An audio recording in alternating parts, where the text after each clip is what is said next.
মানুষ যখন বিপদে থাকে তখন তাকে জ্ঞান নয়, তার পাশে থাকা জরুরি। কারণ ডুবে যাওয়া মানুষকে আগে বাঁচানো হয়, সাঁতার শেখানো হয় না।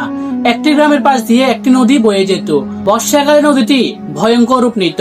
একদিন বিকেলে একজন যুবক নদী পার হওয়ার সময় স্রোতের টানে ডুবে যেতে শুরু করলো। সে প্রাণপণে চিৎকার করে সাহায্য চাইলো। নদীর তীরে অনেক মানুষ জড়ো হলো। কেউ বলল, তোমার আগে সাঁতার শেখা উচিত ছিল।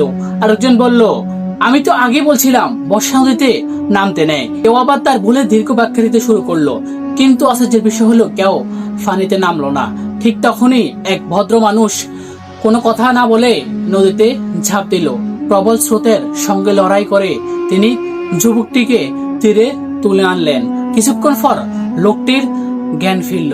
সে কাঁপছিল কিন্তু বেঁচে ছিল। ওই ভদ্রলোক তখন শান্তভাবে বলল, এখন তাকে বুঝিয়ে বলো কোথায় ভুল করছিল, কিভাবে সাঁতার শিখতে হয়, ভবিষ্যতে কিভাবে সাবধানে থাকবে। কিন্তু যদি আমি আগে বক্তৃতা শুরু করতাম তাহলে আজ সে হয়তো বাঁচতে পারতো না। জীবন ঠিক ওই নদীর মতো।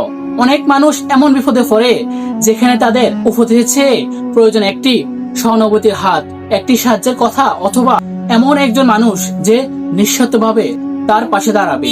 দুঃখের বিষয় হলো আমরা অনেক সময় মানুষের কষ্টের মুহূর্তে তাকে সান্ত্বনা দেওয়ার বদলে ভুলগুলো ধরে দিই, অতীতের সিদ্ধান্ত নিয়ে সমালোচনা করি, কিংবা এমন সব উপদেশ দিই যা সে তখন শুনতে বা গ্রহণ করতে পারে না। অথচ সে মুহূর্তে তার সবচেয়ে বড় প্রয়োজন ছিল কেউ একজন বলুক, আমি আছি, ভয় পেও না। মনে রাখবেন, সময়ের আগে দেওয়া উপদেশ অনেক সময় বোঝা হয়ে যায়, কিন্তু সময় মতো বাড়িয়ে দেওয়া একটি হাত একটি জীবন বদলে দিতে পারে।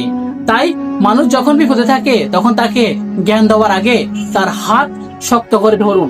কারণ ডুবে যাওয়া মানুষকে আগে বাঁচানো হয়, তারপর সাঁতার শেখানো হয়। এটাই মানবতা, এটাই প্রকৃত দায়িত্ব, আর এটাই একজন ভালো মানুষের পরিচয়।